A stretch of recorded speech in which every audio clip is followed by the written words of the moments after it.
नमस्कार। Rehabilitation council of India के नवशिखर channel में आप सबका स्वागत है।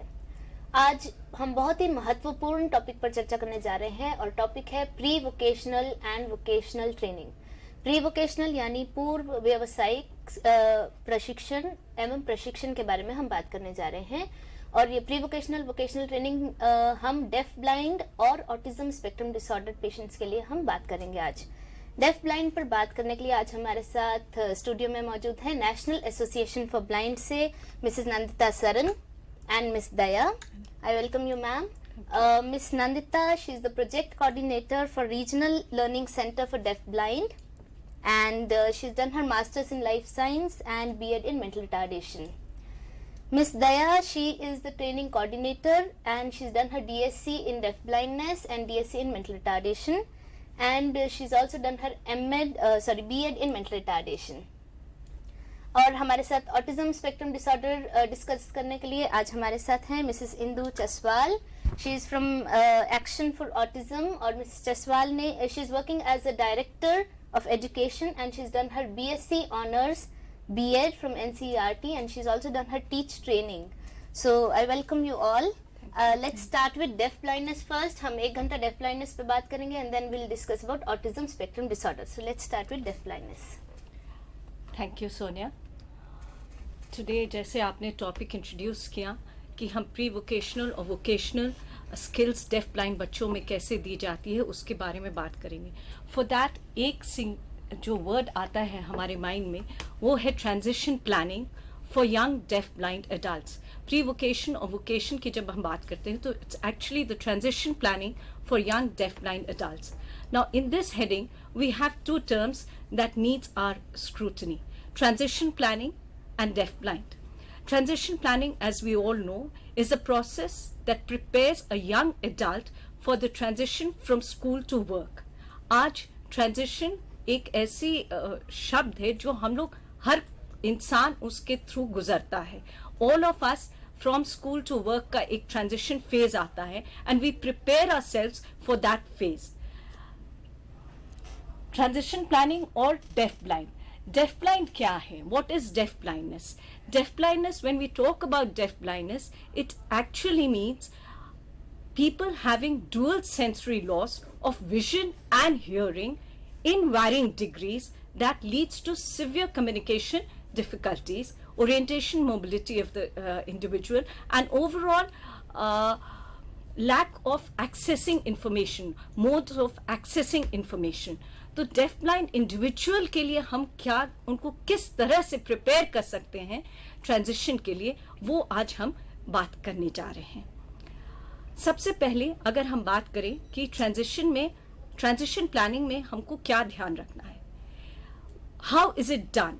It's actually done by identifying the students life goals, making sure that the education helps them reach those goals, and coordinating the services and the support that is required even after school.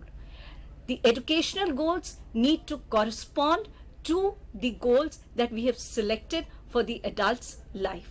अगर दोनों में हम correspondence proper coordination नहीं होगा, we will be failing in our mission. अगर हमने गोल कुछ लिया है और उसको ओवर द इयर्स एजुकेशन के द्वारा उस गोल्स को अगर हम नहीं रीच कर पाए तो somewhere we are failing in a whole objective of transition planning, a whole objective of making a young deaf blind adult lead an independent life somewhere down the line. तो proper coordination, जो हमने goal select किया, for example अगर मैंने select किया है कि एक डेफ ब्लाइंड इंडिविजुअल है, उसका his interest is in candle making, हमको we have to identify a vocation for him when he is say about 18-19 plus. We have to work towards that vocation. उस vocation में क्या क्या skills required है उसके लिए, we have to work towards it. It's not that कि overnight अगर हमने decide किया कि बच्चे को कैंडल मेकिंग में डालना है, within a week हमने train किया and that individual will be proficient in what he is doing. No, there's a whole amount of planning that has to go to reach that ultimate goal. So selection of goal, execution through proper activities that need to be done in synchronization. how are the deafblind individuals different? What is it that actually what is it that one bit more that requires when we are planning for deafblind individuals? सबसे पहले जब एक deafblind individual की हम बात करते हैं, जहाँ पे again deafblind individual, her deafblind individual is very unique. हो सकता है एक deafblind individual को residual hearing हो, no vision हो, profound hearing loss हो और residual vision हो, which he may be able to use for his activities. There are children जहाँ पे profound hearing loss भी है and no vision. तो इन सब हर इंडिविजुअल डेफ ब्लाइंड पर्सन का जो यूनिक नीड्स है, सबसे अहम बात जो आती है, उनको प्रॉब्लम होती है कम्युनिकेशन में. How to reach out to the outer world, how do we reach out to the deaf blind individual, and how does the deaf blind individual reach out to the outer world. तो सबसे पहला जो अहम मुद्दा आता है हमारे सामने कि डेफ ब्लाइंड इंडिविजुअल के साथ जब हम काम शुरू करें, उसका मोड ऑफ कम्युनिकेशन क्या है. How is he communicating with the outside world? We need to begin on that and as early as possible कि उसको एक communication mode वो हम शुरू से उसको ट्रेनिंग दे, so that जब वो एक sheltered life जो हम एक स्कूल में एक एजुकेटर के साथ या एक फैमिली एनवायरनमेंट में जो एक शेल्टर्ड लाइफ लीड कर रहा है, when he actually goes into the community, he has that skill in him, he has that power of communication, he is able to interact with new people as well. तो ये communication पे हमको whenever we are planning any kind of planning that has to involve a deafblind individual, the first thing that needs to be done is to work on his communication skills. Again, जब हम बात करते हैं deafblind individuals की, तो जो हमारा observational learning होता है, all those people who have normal hearing, normal vision, उनका observational learning बहुत होता है.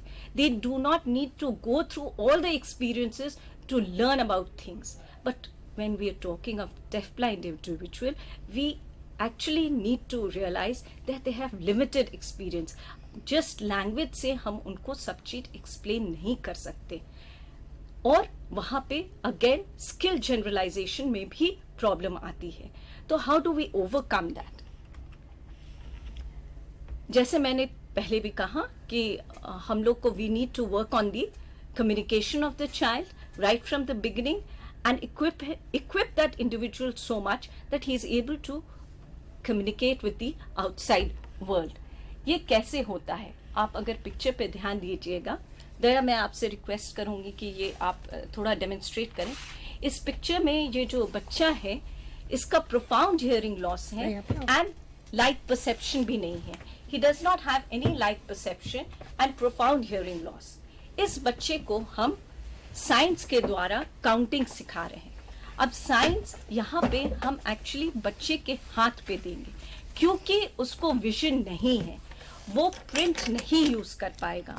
उसको अगर एक सर्टेन डिस्टेंस से हम साइनिंग सिखाएं तो विजन नहीं होने की वजह से वो नहीं ले पाएगा. तो हम उसके हाथ पे उसको साइंस करके सिखाएंगे और वो हाथ से साइंस से वो आगे चल के कम्युनिकेशन अपना बढ़ा सकेगा. दया आप थोड़ा करके दिखाइएगा. अभी हम काउंटिंग स्टार्ट करेंगे, ठीक है? आइज क्लोज रखो. ध्यान से देखिए वो किस तरह से अपने हाथों में हाथ रख के और उनको सिखा रही हैं कि वो काउंटिंग किस तरह से करें. उसने हाथ पे साइन दिया है. 1 1 स्कूल इसमें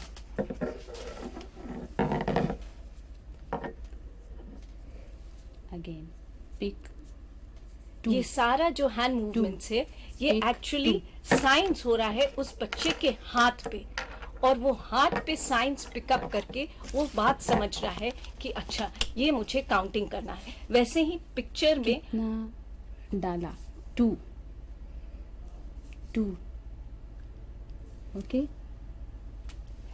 तो ये एक मोड ऑफ कम्युनिकेशन हुआ कि जहाँ पे एक्चुअली बच्चे के हाथ के पे टीचर साइन कर रही है, एंड इसको हम टैक्टाइल साइन लैंग्वेज कहते हैं। और वो बच्चा क्योंकि प्रोफाउंड हियरिंग लॉस है, ऑडिटरी नहीं ले पाएगा, विजन भी नहीं है, तो उसका mode of communication would be initially through objects and then tactile sign language. That is the formal communication mode that the child will be using. This sign language, what she just now used, is something similar to what we use for deaf children otherwise, or it is different? दया, आप इसको answer करिए, ये, because she is trained in both. Okay. अलग है। हम लोग बच्चों के साथ मेनली अमेरिकन साइन फॉलो करते हैं, Okay. इंडियन साइन फॉलो नहीं करते। हाँ, पर कुछ केसेस में अगर बच्चा पहले से इंडियन साइन कर रहा है, मे बी जैसे सिंड्रोम है, बच्चे का बाद में विजन और हियरिंग डिटोरेट, मतलब हियरिंग पहले से डिटोरेट है बट विजन बाद में हो रहा है, और बच्चा इंडियन साइन पहले से जानता है, तो हम वहाँ उस केस में अमेरिकन साइन नहीं सिखाएंगे। जो वो साइन जानता है उसी को हम आगे फिर ब्रश अप करेंगे। पर ये जो साइंस अभी आपने यूज किए, क्या ये वही साइंस हैं जो किसी डेफ बच्चे के लिए हम यूज करते हैं? नहीं, ये अमेरिकन साइन है जो मेनली डेफ ब्लाइंड बच्चों के साथ हम लोग यूज So करते deaf हैं। blind के लिए there is another sign language. American sign language, जो यहाँ पे आपने देखा होगा, एक ये जो पिक्चर आ रहा है, अभी ये लड़का जॉन है, वो लो विजन चाइल्ड है with profound hearing loss. Now as oppose to that child who had no vision, तो उसके हाथों पे साइन हुआ। ये एक सर्टेन डिस्टेंस से अगर हम साइन करेंगे तो he is able to take, but distance का भी डिपेंडिंग ऑन कितना विजन है उस बच्चे में। यहाँ पे जब अमेरिकन साइन लैंग्वेज की बात होती है तो हम सिंगल हैंड साइन लैंग्वेज करते हैं। जो इंडियन साइन लैंग्वेज आप लोग करते हैं वो दोनों हाथों से किया जाता है, बट क्योंकि डेफ ब्लाइंड इंडिविजुअल है, कहीं ना कहीं कुछ और कॉग्निटिव इम्पेयरमेंट्स भी हो सकते हैं, not necessarily, but there are times cognitive impairment भी हो सकते हैं। तो वी वांट कि वन हैंड बच्चे का फ्री रहे और वो एक हाथ से, वो that's a simpler mode of communication, तो एक हाथ से साइन सीखे। तो ये जो अमेरिकन साइन लैंग्वेज है, ये हम हाथ पे तब करते हैं जबकि बच्चे को कोई विजन नहीं है। And if it's a low vision child जो एक सर्टेन डिस्टेंस से वो कम्युनिकेट कर सकता है, तो single hand American sign language we follow with our children. Okay. And like, how important is it for the family also to get this training? Absolutely, absolutely, क्योंकि अगर हम बात करें तो बच्चा कोई भी इंटरवेंशन सेंटर पे हो, चाहे स्पेशल स्कूल हो, इट्स जस्ट अबाउट से for 3 hours or 4 hours a day, the rest 20 hours या He's with the 18 family. hours he is with the family. Right. So for this हम लोग अपने प्रोग्राम्स में भी we regularly involve the parents and the immediate caregivers जिनके साथ बच्चा घर पे communicate करेगा, and it is very essential that they should also realize कि बच्चा किस मोड ऑफ कम्युनिकेशन में जा रहा है। अगर वो इनिशियली जब बच्चा छोटा है और वो एक ग्लास उठा के उसकी टीचर समझती है कि ये पानी है, तो घर पे भी जब बच्चा ग्लास उठाएगा तो उसको पानी दिया जाएगा। So there has to be a consistency in the communication mode that we will be using in school as well as at home, Okay. And for that there has to be involvement of all the family members, not just the mother. Usually mother is the person who's the immediate caregiver of the child, but siblings again, अगर बच्चा sibling नहीं समझ रहा है अपने भाई बहन की बात, तो फिर शायद हो सकता है उसको खेलना या उसको समझने में भी प्रॉब्लम आए। बट बहुत बार हमने देखा है कि जहाँ तक कम्युनिकेशन की हम जब बात करते हैं, तो जो क्रूशियल इंफॉर्मेशन हमको मिलता है वो मदर ही से मिलता है, और शायद मदर सबसे अच्छे से समझती है कि वो बच्चा क्या कम्युनिकेट करने जा रहा है, और उसको पिकअप करके तब वो स्पेशल एजुकेटर पिक्चर में आती है।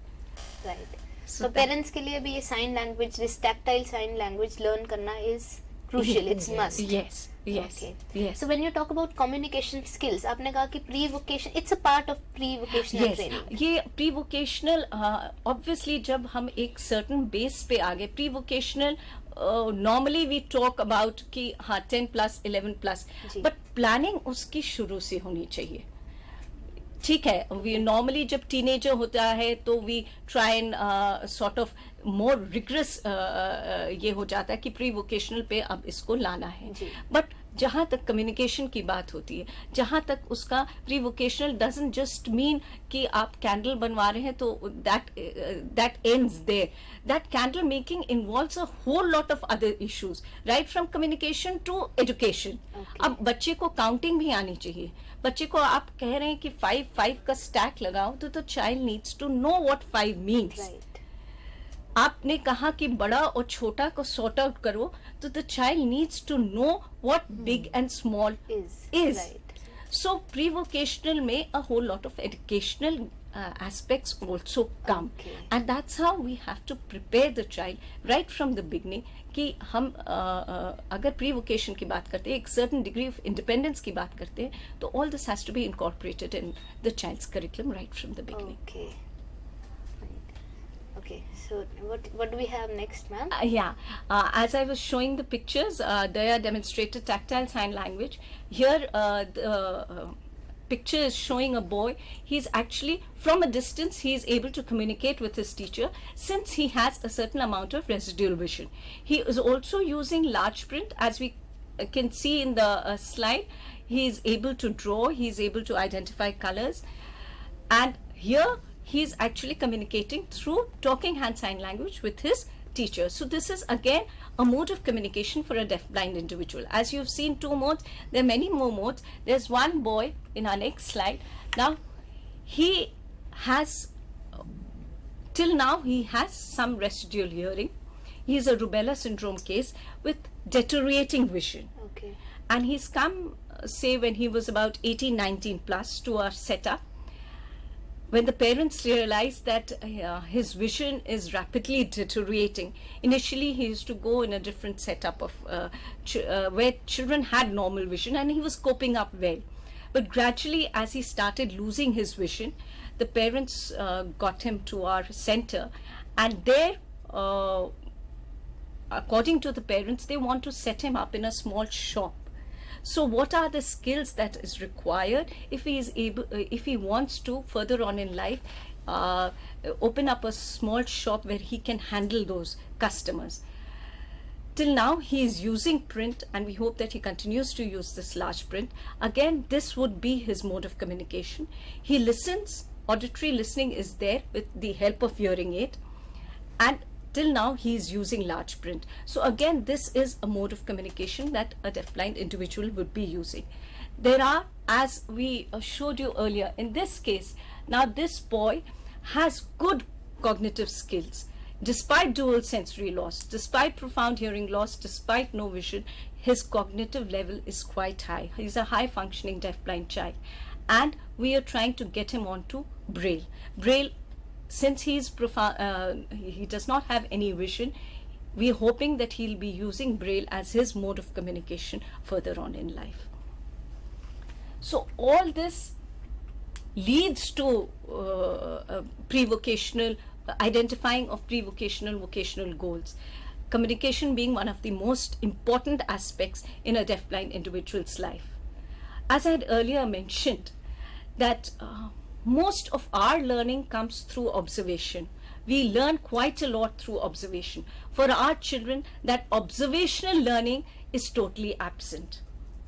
It's not there. And if we need to explain to them what all activities we are going to do, what is the whole process of maybe going shopping, going to the shopping area, coming back, doing the cooking, if this we just sort of across the table we discuss it as we are discussing now, maybe we will not be able to put across a point to that child, because unless and until he actually experiences the whole activity. So that's why we say that when we're working with deafblind individuals, the variety of activities that need to be exposed to the child should be immense. They need to be exposed to real activities and must have experiences with a wide variety of people, places and activities. Because otherwise their process of gathering information becomes very limited. Their knowledge becomes very limited, and unless and until we expose them to these variety of experiences, it's very difficult for us to actually reach out to the child. More so, unless and until we expose the child to different activities, how do we know what interests him? How do we realize, okay, this is something that he actually enjoys? He's not able to communicate, I like swimming. Maybe I would like to tell you in summers, oh, I love swimming. That child doesn't know what swimming is. And we cannot just communicate swimming by by not actually putting him into the swimming pool. Unless and until we put the child into the swimming pool, unless and until we let the child feel the water, let the child actually experience swimming, how will we know whether he enjoys swimming? Swimming could be just an abstract word for him. He's not seeing, he's not hearing water. So unless and until he experiences those activities, we will not be able to find what all interests him, what does not interest him. Even for identifying vocations, there are some children who may like to do candle making. They may want to create their own paintings. They may want to do some kind of beading work. But unless and until we actually make them do that activity, it's very difficult for us to find the preference of the child. And as we said, transition planning obviously depends on quite a lot on preference, what the child enjoys. If the child does not enjoy a particular activity, I don't think he'll ever be able to acquire the skills for doing that particular activity, and then our transition plan fails. Who is the one who decides like which vocation he should take? We have further on, it's actually it's not just about the interest of the child. It's, as we said, we talk about dreams. Now within that dream, the centermost position, the most important part of that dream would be the child himself. Right. The child himself, what are his preferences, what does he enjoy, what are his capabilities, what are his skills. Okay. Again, child, then the team that works around him, and of course the most important, the parents. What are their hopes, what are their aspirations, what background are they coming from? If we give a particular skill to the child, because when we are talking about pre-vocation and vocation, and when we are talking about giving skills to the child, we obviously are looking at something that without our support, that child will be able to sustain for a longer period of time, because we are not going to be there to monitor after say 5 years, 6 years. We've trained the child. After the training is complete, he's going to go back to his community, he's going to go back to his home. So the skills and the community, the parents, all this should match up somewhere. Okay. So all of them play a very important role in deciding the vocation. Because in isolation you cannot plan for the child. Okay. If in today's setup at R.K. Puram, at NEB, the child is doing a certain skill which may not be useful to him when he goes back to his house, Right. when he goes back to his particular community. Right. So then we have failed in our mission, because the child is not going to be lifelong with us. Ultimately, he is going to go back to his community. He's going to go back from where he comes. He's going to go back to his parents' background. So all of it plays a very crucial role in planning for pre-vocation and vocation for the deaf-blind children. As I told you, there, would you like to discuss the dreams, or should I first do? Okay. Requirements for transition planning. Again, assessment on the current level. As I told you, we need to keep the child in the center of all our planning. His interests, his current level of functioning, and parents' hope and aspirations, as I told you earlier. So if this is what we have in our dream map, we'll be able to go about it in the right way. If we fail in any one of these, if we identify a vocation which the child is completely not interested in, he may have the skill, he may have the capability of doing it, but if it doesn't interest him, that innate interest is not there, we'll be failing in our way. Again, parents' hope and aspirations, as I said, because ultimately it's the parents who have to decide what kind of vocation they'll be able to sustain with their child. We have a communication style assessment. before we decide on the vocation of the child, all these things need to be in place. How does the individual make himself understood? What are his modes of communication? How does he communicate with individuals? How does he gain attention? How does he ask questions? Does he ever ask questions? We often see that with our children, it's more of a case of when spoken to.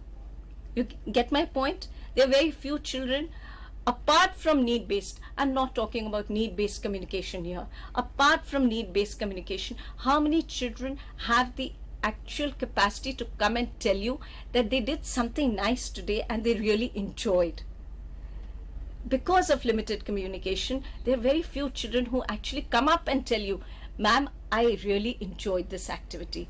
Yeah, yesterday I had gone somewhere and I really enjoyed that. It's normal because they somehow that reaching out, maybe in a sheltered environment, they're still able to do it. But when they're thrown in the open community, do they actually go and interact with strangers? There are some children who are very social, and particularly if they have some residual vision, it helps to go and talk to strangers. But normally they shy away from strangers. So we need to work on, does he ask questions? Does he communicate about his likes, dislikes? Does he go up to an individual or a stranger and actually try to communicate with him? Preference and interest assessment. What are the individual's 3 favorite activities? The answer to this again would be, give him maximum variety of experiences, and therein you will be able to pick out what interests him and what does not interest him. Unless and until we've not exposed the child to a variety of activities, variety of experiences, it will be difficult for us to pick out what he enjoys. Does he begin the activity on his own? Does he seek help? How does he react in a new situation?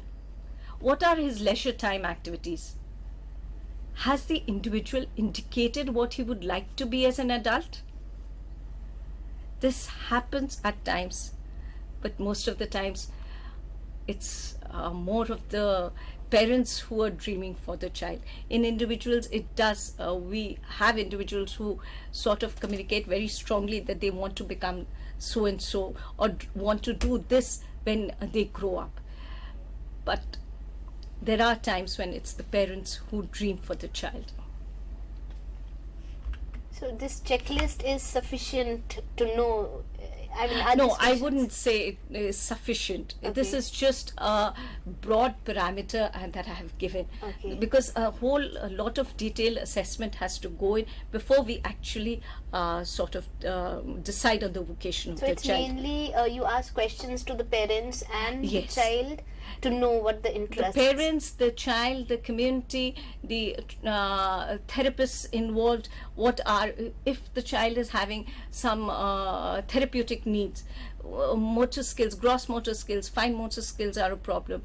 So then it's a multidisciplinary team, the Okay. educators, the therapists, the parents, the doctors, maybe if he is prone to fits. Right. So there could be some vocations where the child would probably not be able to execute it.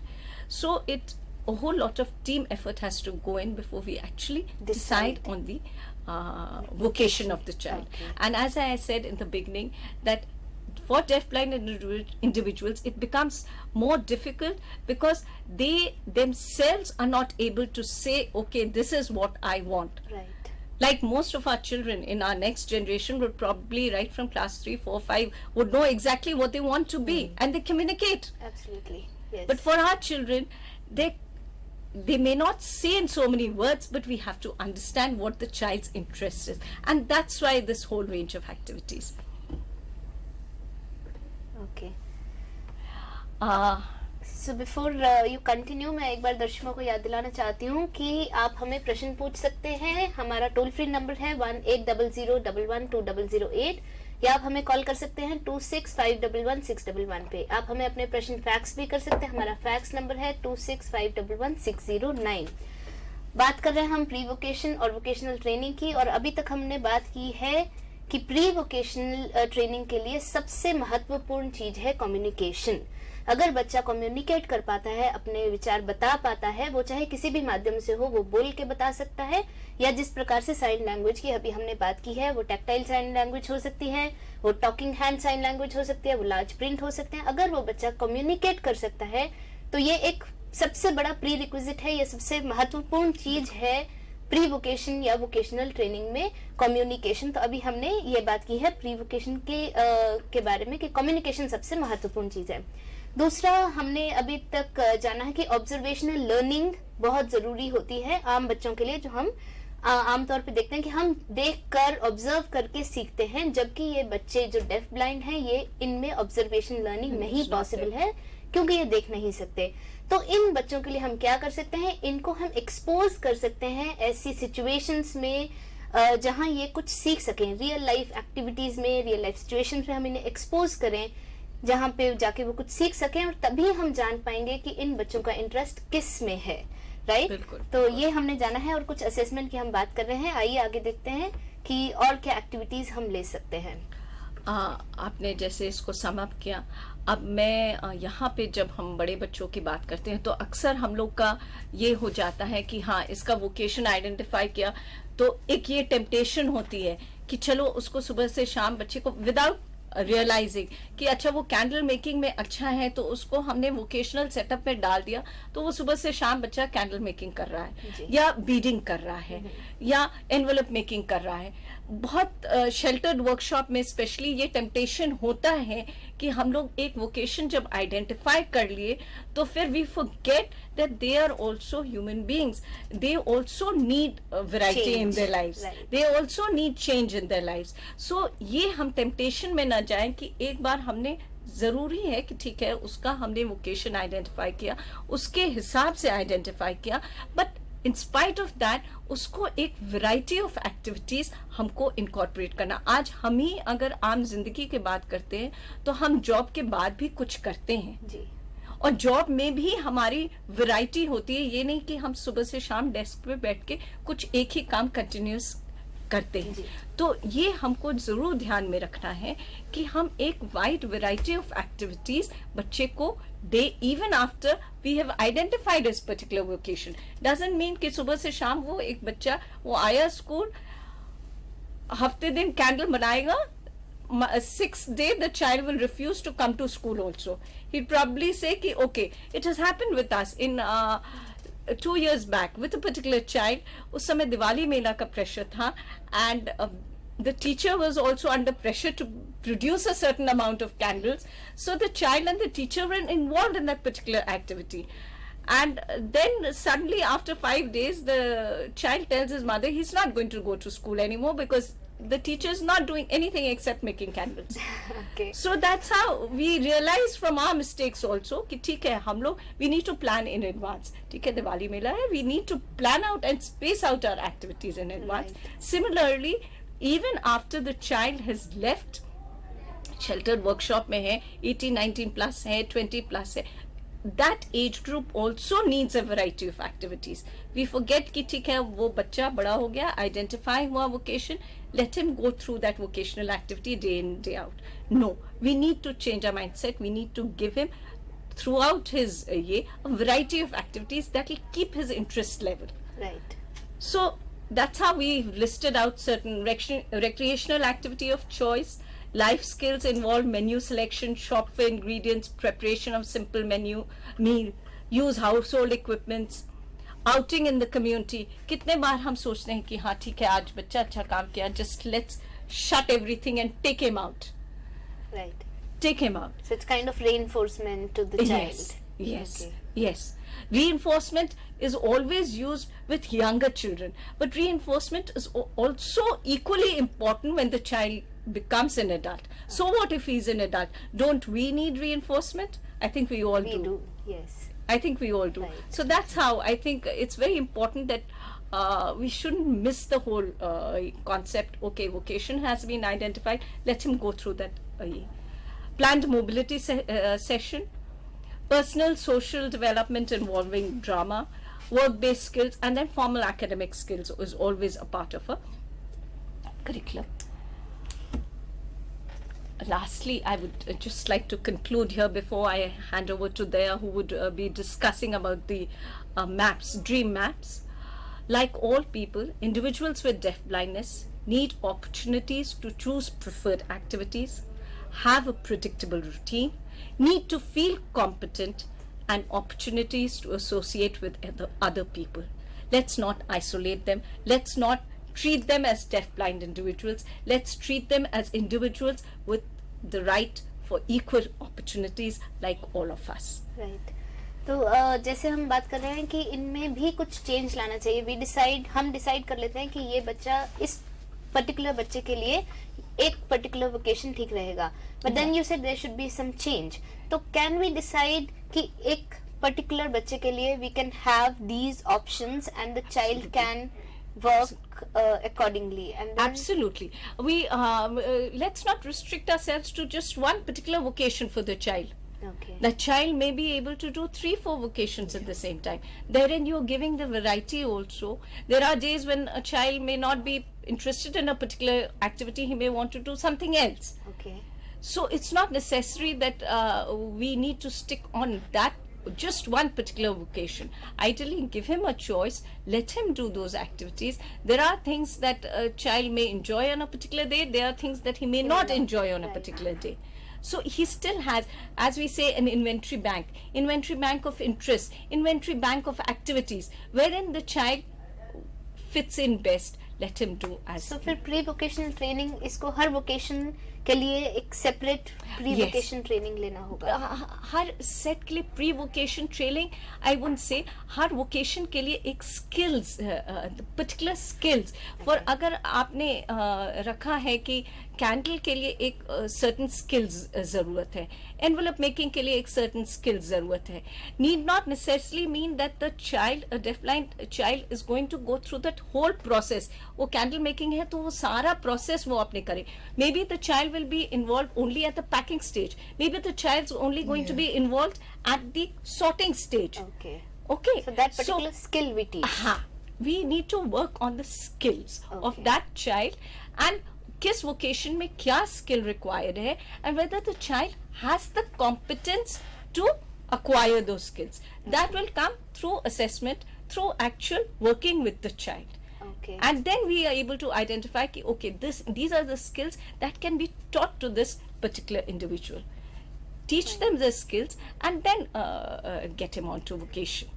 कोई particular age limit होती है इसके लिए, like pre, अगर I mean at what particular age we decide कि इस बच्चे को इस वोकेशन में डाला जा सकता है और इस पर्टिकुलर एज में इसे ये ट्रेनिंग देना चाहिए. Is there any age? I wouldn't want to put an age to it, because again it is very since deafblind individuals are very unique, there are some children who are able to acquire the skills at a much earlier age. There are some children who maybe take quite some time before they are able to acquire those skills.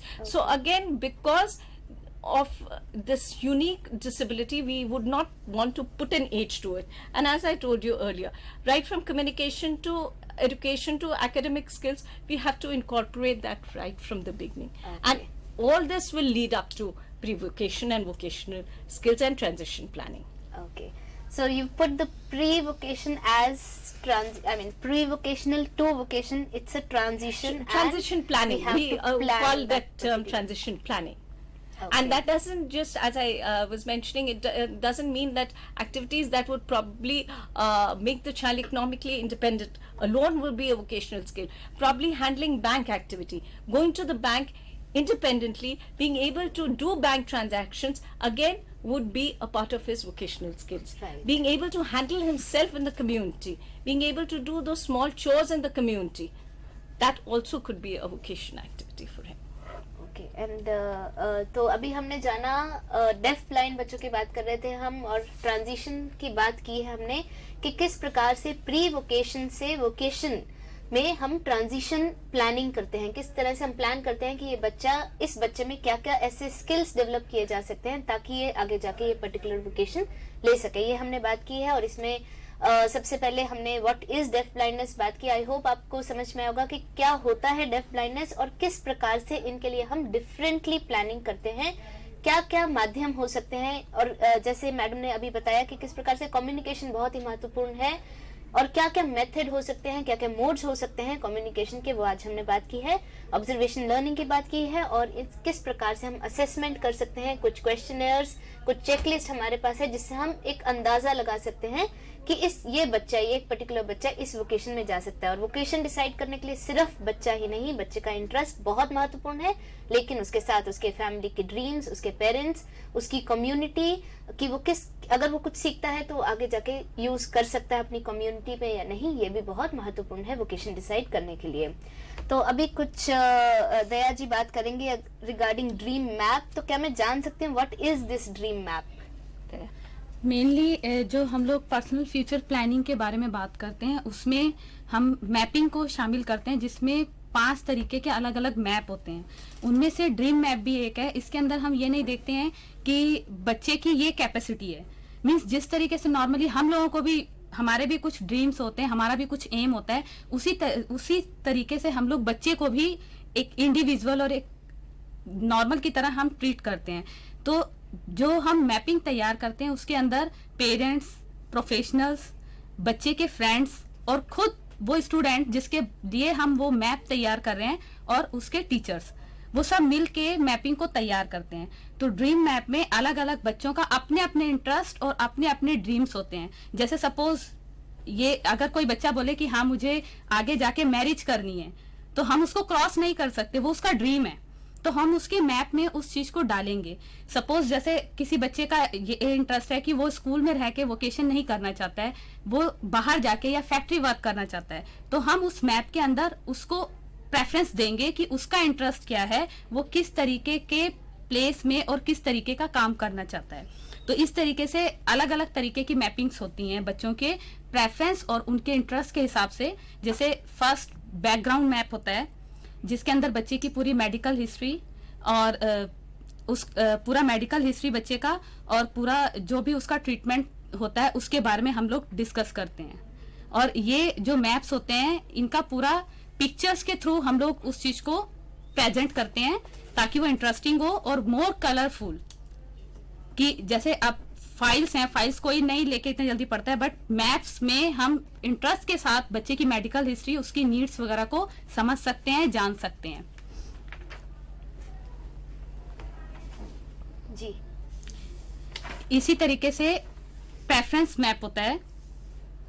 Background map के बारे में एक बार फिर से बताएंगे? Background map के अंदर हम लोग बच्चे के मेडिकल हिस्ट्री जी। की उसका मतलब बाय बर्थ बच्चा जब पैदा हुआ है उस समय उसकी क्या मेडिकल कंडीशन थी, किस तरीके का ट्रीटमेंट उसका हुआ है, मतलब बर्थ टू जब तक बच्चा स्कूल में है। सपोज बच्चा 18 साल का है तो उस टाइम तक क्या क्या ट्रीटमेंट उसका हुआ है, किस तरीके की अडेप्टेशन वो यूज कर रहा है, किस तरीके का, जैसे सपोज हियरिंग एड या चश्मा वो यूज कर रहा है, तो वो पूरा डिटेल उस मैप के अंदर होगा, पर पिक्चर्स के थ्रू किया जाएगा उसको। मतलब सिर्फ स्क्रिप्ट में नहीं लिखेंगे हम लोग, थ्रू पिक्चर्स, ताकि वो इंटरेस्टिंग लगे और उसको पढ़ा जा सके।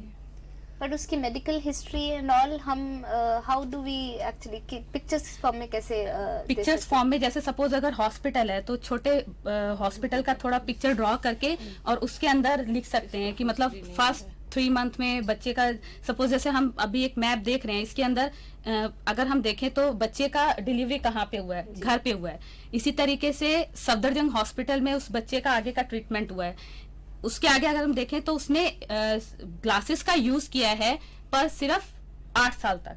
डायबिटीज के कारण उसको आगे वो चीज, मतलब विजन ज्यादा डिटोरेट होने के कारण उस चीज का यूज आगे नहीं है। इसी तरीके से अगर हम देखें उसके अंदर है कि इंसुलिन इंजेक्शन बच्चा लेता है, पर टाइम मतलब एक दिन में एक इंजेक्शन उसको लेना पड़ता है, तो उसको कि पिक्चर्स के थ्रू, ताकि जो दूसरे टीचर हैं या जो लोग उसके साथ काम कर रहे हैं, इवन प्रोफेशनल्स को भी आइडिया रहना चाहिए कि बच्चे के साथ ये कंडीशन है और हमें इसको इतना रेस्ट देना है या प्रेशर नहीं होना चाहिए बच्चे के ऊपर। इसी तरीके से जैसे प्रोग्रेसिव अगर हियरिंग लॉस है या बच्चे का कोई फर्दर टेस्टिंग हुई है उस बच्चे की या फंक्शनल असेसमेंट हुआ है, उसमें कुछ डिडक्ट होता है, तो वो चीजें भी हम पिक्चर के थ्रू, मतलब इस मैप में कंटिन्यूएशन में एडिशन भी होता है। यहाँ पे मैं ऐड करना चाहूंगी कि बैकग्राउंड मैप का या मैपिंग जब हम बात करते हैं तो बेसिकली ये सारे इंफॉर्मेशन हमारे फाइल्स में होते हैं। जी। To sort of go through the boring files always prove to be tedious. Right. So you get the crucial information onto a chart paper, make it pictorial, make it more interesting, so that anybody is immediately, once they see that injection, what does this injection imply? Right. Insulin. The Okay. child takes insulin. So you've got that crucial information which would have been hidden in the files right onto the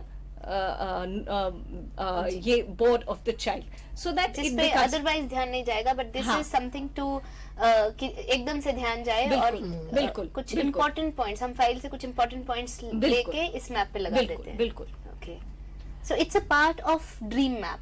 या हम dream map में सबसे पहले background map बनाते हैं. हाँ. Okay. इसके बाद आता है रिलेशनशिप मैप. ओके. इसके अंदर बच्चा किसके साथ सबसे ज्यादा अटैच है, किसके साथ उसका कम्युनिकेशन सबसे ज्यादा होता है. सपोज जैसे हम बच्चे का ले रहे हैं, उसका पापा के साथ ज्यादा अटैचमेंट है और कम्युनिकेशन भी वो पापा के साथ बच्चा ज्यादा खुलकर अच्छे से बात कर सकता है. तो मे बी कहीं हमारे इंटरवेंशन में हम फादर की हेल्प ले सकते हैं किसी भी तरीके के स्किल्स को देने के लिए, या फिर बच्चे के साथ कोई अगर प्रॉब्लम होती है तो उसको डिस्कस करने के लिए बच्चे के साथ. यहाँ पर एक फोन कॉल है हमारे पास गुजरात से. एक फोन कॉल लेते हैं, फिर कंटिन्यू करते हैं डिस्कशन को. हाँ सर, वो जो अभी वो टेलीकॉन्फ्रेंस चल रही है ना जी डेफ लाइन की, जी. तो इसमें हमारे यहाँ जो भी स्टूडेंट है, सॉरी टीचर, वो सीआरई प्रोग्राम में आए हुए हैं, हाँ जी. तो अभी लैंग्वेज में थोड़ा प्रॉब्लम हो रहा है, तो हिंदी में चलाइए तो अच्छा रहेगा. ओके. कोई प्रश्न पूछना चाहते हैं आप? तो हाँ, हिंदी का थोड़ा यूज करें तो अच्छा जी, रहेगा. हम आपका सुझाव लेते हैं. यहाँ पे सुझाव है कि आप हिंदी में थोड़ा बात करने की कोशिश कीजिए. गुजरात से कॉल था और वहाँ पे सीआरई प्रोग्राम चल रहा है, वहाँ के व्यूअर्स देख रहे हैं हमें. ओके. तो हिंदी ज्यादा में हिंदी में कम्युनिकेट करें तो बेहतर रहेगा. Thank you. Thanks for your suggestion. Thank you. हम कोशिश करते हैं कि हिंदी में ही बात करेंगे. तो आगे चलते हैं. हम ड्रीम मैप की बात कर रहे हैं. ड्रीम मैप बनाने के लिए हमने बोला कि सबसे पहले हमारे पास एक बैकग्राउंड मैप होना चाहिए, जिसमें हम पेशेंट की मेडिकल हिस्ट्री, जो अदरवाइज हम फाइल में लिखते हैं, लेकिन उसमें से कुछ खास पॉइंट हम पिक्चर फॉर्म में बना के एक मैप बनाते हैं.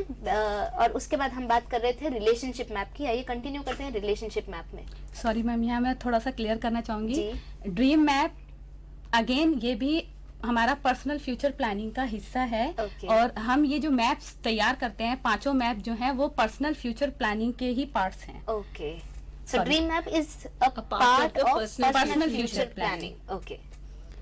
तो अभी हम रिलेशनशिप मैप के बारे में बात कर रहे हैं. उसमें फर्स्ट जैसे बच्चा अपने पापा से ज्यादा अटैच है, उसके बाद उसके सिबलिंग्स भाई बहन, उसके बाद उसके जो स्कूल के जो भी फ्रेंड्स हैं वो, और टीचर्स, प्लस कम्युनिटी में जहां बच्चा शॉपिंग के लिए जा रहा है या बच्चा जिन रिलेटिव से मिलता है, तो उन सबको, ताकि हमें इसमें ये पता चलता है. दूसरा, हम लोग कम्युनिकेशन इंक्रीज करने के लिए भी इस चीज को यूज कर सकते हैं. सपोज बच्चा अगर कम्युनिटी में हमें पता है कि वो शॉपिंग के लिए जाता है और एक ही शॉपकीपर से वो बार बार इंटरेक्ट करता है, तो हम उनसे हेल्प ले सकते हैं कि किस तरीके के मोड्स को हम यूज करें, या वो उनसे हम टाइम ले सकते हैं ताकि बच्चा अपने को अच्छे से प्रेजेंट कर पाए. ओके. एक फेमिलियर एनवायरनमेंट बच्चे को तो मिलेगा. यहाँ पे पता चलता है कि किससे उसका क्लोज रिलेशनशिप है और किससे वो ज्यादा अच्छी तरह से कम्युनिकेट करता है, बिल्कुल. ताकि हम उनकी हेल्प ले सके बच्चे की वोकैबुलरी में या उसकी लैंग्वेज बिल्कुल. इंक्रीज जैसे करने में. हमने पहले भी कहा था जी. कि बच्चा अल्टीमेटली वो कम्युनिटी में जा रहा है, वापस जी. कम्युनिटी में जा रहा है, अपने पेरेंट्स के पास जा रहा है, तो वो कम्युनिटी सेंसिटाइजेशन भी बहुत जरूरी होती है. जी. और जब तक कि हम एक्चुअल उसको अगर एकदम एक शेल्टर्ड एनवायरनमेंट में रखें, उस बच्चे को कभी आउटसाइड एनवायरनमेंट में ना एक्सपोज करें, तो वो कम्युनिटी भी नहीं समझ पाएगी कि इस बच्चे की जरूरत क्या है.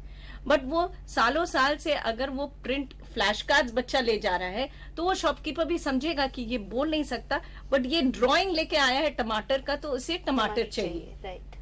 या लिख के ला रहा है टमाटर, तो मैं इसको बोल के नहीं, मैं या तो इशारे से बात करूं, या ये जो लिख के आया है उसको मैं पढ़ के उस बच्चे को उसकी कम्युनिकेशन को समझ पाऊं. जी. जैसे अभी हम जो मैप देख रहे हैं वो ड्रीम मैप है. जी. जब मतलब एक छोटा सा एक्सपीरियंस जो मैं बताना चाहूंगी, जब इस ड्रीम मैप को तैयार करना शुरू किया, मतलब इस मैप को तैयार करने में मुझे पूरा 1 वीक का टाइम लगा, क्योंकि जिस बच्चे के साथ मैं काम कर रही थी, स्टार्टिंग में वो अपने लाइक्स और डिसलाइक्स या उसका ड्रीम क्या है मतलब बताना उसको थोड़ा मुश्किल। समझाना पड़ा था कि ड्रीम मतलब क्या। जरूरी नहीं जो एक्चुअल आप काम कर रहे हो या आपका जो इंटरेस्ट है, जो हम लोग ये एक्टिविटीज कर रहे हैं, ये ड्रीम नहीं है। तो उसको समझाने के लिए मुझे खुद बताना पड़ा कि मेरा ड्रीम क्या है, ताकि बच्चा थोड़ा फोकस हो सके कि हम ड्रीम के बारे में बात कर रहे हैं। सपोज जैसे उसने तब जाके उस बच्चे ने बताया कि मेरे को स्कूल में काम करना पसंद नहीं है, मैं अगर किसी भी तरीके का काम करना चाहती हूँ तो मैं स्कूल से बाहर जाना चाहती हूँ। ओके। जबकि उसका कुछ चीजें हम लोगों को मालूम था कि बहुत ज्यादा शाई है, जल्दी इंटरेक्ट करना पसंद नहीं करती, बट कहीं हमें एक गोल मिला कि हाँ हम उस चीज को लेके मोटिवेट करके बच्चे को आगे के लिए ट्रेंड कर सकते हैं कि हाँ आपको बाहर जाना है, लोगों से बात करने आपको आनी चाहिए, प्रेजेंटेबल किस तरीके से बनते हैं, वो सब चीजों पे एक, क्योंकि इसके थ्रू हम मैपिंग के थ्रू आईपी भी बच्चे का प्लान कर सकते हैं। इसी में जैसे बस में ट्रेवल करना, क्योंकि नेचुरल है कि अगर वो बाहर जाएगी तो उसको बस में ट्रेवल करना भी आना चाहिए बच्चे को। इसी तरीके से जैसे ज्वेलरी डिजाइनिंग वगैरह का वो वोकेशनल वर्क करती है और उसको बहुत पसंद है कि नए नए डिजाइन तैयार किए जाएं। उसके साथ साथ उसको अपने को प्रेजेंटेबल बनाना भी, मतलब कि मैं लोगों के सामने सुंदर दिखनी चाहिए, तो उसमें की भी फिर वहां से मुझे उसका इंडिपेंडेंट लिविंग स्किल का एक गोल बहुत अच्छे से मिला कि प्रेजेंटेबल बनने के लिए क्या चाहिए, आपको अच्छे से तैयार होना है, ड्रेसिंग आपकी कैसी होनी चाहिए, आयरनिंग आपको करने आनी चाहिए। तो वो सारी चीजें कहीं इसी गोल के अंदर से, मतलब इस पूरे मैप के अंदर से निकल के आ रही थी। दूसरा जैसे उसको ये पसंद है, क्योंकि बड़ी लड़की है तो उसकी पसंद है कि बाकी जो बच्चे हैं, छोटे बच्चे हैं, उनके सामने मैं अच्छी होनी चाहिए, कि मतलब गुड गर्ल है। ये पूरे मतलब नैब यूनिट में या जो भी हमारा डेवलपमेंट यूनिट है उसमें सबसे अच्छी लड़की है। तो हम लोगों ने यहाँ से लिया कि एज अ असिस्टेंट टीचर, कि वो टीचर की हेल्प करेगी, पूरा उसको हम लोग ट्रेनिंग देते थे कि किस तरीके से आपको काम करना है, किस तरीके का मटेरियल हम छोटे बच्चों के लिए यूज कर सकते हैं। तो वो चीजें सब इस मैप के थ्रू ही मुझे गाइडेंस मिली थी बच्चे के साथ करने के लिए। तो ये बच्चा क्या कम्युनिकेट खुद कर पाता है? क्योंकि हमने देखा है कि इन बच्चों के कम्युनिकेशन प्रॉब्लम बहुत होता है। तो ये आपने जैसे कुछ पॉइंट्स आपने जैसे हमें बताएं कि बच्चा ये चाहता है, तो ये किस प्रकार से कम्युनिकेट कर पाया बच्चा? क्योंकि उसका बच्चे उसका का level पार्शल communication। हियरिंग और वर्बल है वो बच्ची, तो वो जी। बता पाती है। इसी तरीके से एक बच्चा और है हमारे पास, जॉन, जो थ्रू पिक्चर अपने मतलब देखा है उसको। हाँ, तो वो थ्रू पिक्चर अपने की मुझे क्या चॉइस है, मुझे क्या पसंद है, मुझे कहाँ जाना है, तो वो सब चीजों को वो थ्रू पिक्चर बताता है और पूरा साइन करके बताता है उस टाइम। ओके। तो वी गिव, सबसे पहले हम एक माध्यम देते हैं उनको कम्युनिकेट करने का, और फिर उसमें से हम एक मैप बनाने की कोशिश करते हैं कि बच्चे का एक्टिविटीज जब आपकी ज्यादा रहेगी जी। तो उसमें से खुद चॉइस बच्चा एग्जर्ट करेगा कि this is my choice, this is what I like. जब हम उसको चॉइस देंगे तभी वो एग्जर्ट कर पाएगा अपना चॉइस, तभी वो अपना लाइक्स और डिसलाइक्स, वही बात आ जाती है कि जी। वो लाइक्स और डिसलाइक्स Dislikes। आपको प्रकट कर पाएगा अपना। ठीक। तो ड्रीम मैप की हमने अभी अभी बात की है। बहुत ही इंटरेस्टिंग कॉन्सेप्ट अभी हमारे सामने आया है कि किस प्रकार से हम कम्युनिकेट करना सिखाते हैं किसी बच्चे को पहले, और किस प्रकार से हम उसको एक माध्यम देते हैं कि वो कम्युनिकेट कर सके, और फिर हम जानते हैं कि किस प्रकार से वो किन किन वोकेशंस में इंटरेस्टेड हो सकता है। और अगर हम वोकेशंस को जान लेते हैं तो क्या क्या प्री वोकेशनल स्किल्स उस बच्चे को लर्न करने चाहिए। जैसे अभी एक ड्रीम मैप में हमने देखा कि बच्चा स्मार्ट बनना चाहता है तो उसके लिए क्या क्या स्किल्स हमें बच्चे में लाने पड़ेंगे। बच्चा बाहर जाना चाहता है, इंडिपेंडेंट बनना चाहता है, स्कूल में नहीं रहना चाहता, तो क्या क्या प्री वोकेशनल स्किल्स हम ले सकते हैं उस बच्चे के लिए। अभी हमने उसके बारे में बात की। तो you have something else also in the presentation. इसको मैं बताना चाहती एक और स्लाइड है हमारे पास, उनको बताना चाहेंगे। हूँ। ये काफी इंटरेस्टिंग चीज है। जैसे हम मेनली डेफ ब्लाइंड बच्चों के साथ मेन प्रॉब्लम होता है मोबिलिटी और ओरिएंटेशन में, कि किस तरीके से बच्चे को मोबिलिटी ओरिएंटेशन देना है। तो प्लेस मैप जो मतलब स्ट्रेंथ करता है कि मोबिलिटी और ओरिएंटेशन। ओके। तो यहाँ पे आज अभी हम बात कर चुके हैं डेफ ब्लाइंडनेस की। डेफ ब्लाइंडनेस में हमने देखा कि किस प्रकार से प्री वोकेशनल से वोकेशनल ट्रेनिंग में क्या ट्रांजिशन पीरियड होता है, किस प्रकार से ट्रांजिशन प्लानिंग की जाती है, ये हमने आज जाना है। प्री वोकेशन और वोकेशन में ऑटिज्म स्पेक्ट्रम डिसऑर्डर के बारे में भी अभी बात करेंगे, लेकिन इस पर्टिकुलर टॉपिक में डेफ ब्लाइंडनेस में अभी हमने जाना कि डेफ ब्लाइंडनेस क्या है, किस प्रकार से हम इनके लिए प्लानिंग कर सकते हैं, किस प्रकार से हम वोकेशन जान सकते हैं कि ये बच्चा किस वोकेशन में इंटरेस्टेड होगा। और अगर जब हम इसके वोकेशन जान लेते हैं तो हम प्री वोकेशनल ट्रेनिंग या क्या स्किल्स हमें उस बच्चे में इम्प्रूव करने हैं वो हम जानते हैं। और जैसे मैडम ने बताया कि किस प्रकार से पेरेंट्स बहुत ही इंपॉर्टेंट रोल प्ले करते हैं, बहुत क्रूशियल रोल प्ले करते हैं, और कम्युनिटी भी बहुत क्रूशियल रोल प्ले करती है।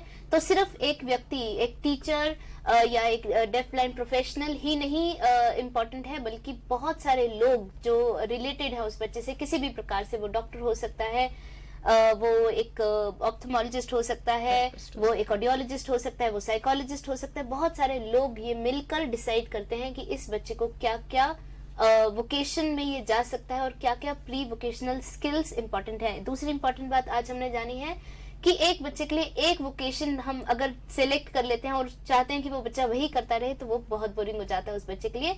और ये आम बात है, हम में से भी कोई एक पर्टिकुलर काम हर समय नहीं करना चाहेगा। तो हमें सोचना चाहिए, डिसाइड करना चाहिए कि क्या क्या वोकेशंस ये कर सकता है और क्या क्या स्किल्स इसमें डेवलप करने चाहिए। तो कुछ चेंज इस बच्चे की लाइफ में भी लाना चाहिए। और एक इम्पॉर्टेंट चीज आज हमने बात की है ड्रीम मैप के बारे में। आई होप ये बहुत ही नया कॉन्सेप्ट आज हमारे सामने आया है कि एक ड्रीम मैप हम बना सकते हैं कि जिसमें बच्चा खुद अपने इंटरेस्ट कम्युनिकेट कर सके, जिसमें बच्चा खुद बता सके कि वो ये करना चाहता है या करना चाहती है। और लुकिंग एट दैट, कि उसको देखते हुए हम अंदाजा लगा सकते हैं कि क्या वोकेशन में ये बच्चा जा सकता है, और वो उसका ड्रीम हम पूरा करेंगे। बच्चा ये बनना चाहता है, हम उसका ड्रीम पूरा करने के लिए उसको क्या क्या स्किल्स सिखाएं, ये हम इस ड्रीम मैप से जान सकते हैं। तो यहाँ पर एक छोटा सा हम ब्रेक लेते हैं और ब्रेक के बाद आज डिस्कस करेंगे ऑटिज्म स्पेक्ट्रम डिसऑर्डर के बारे में। ब्रेक के बाद आते हैं, कहीं जाइएगा नहीं।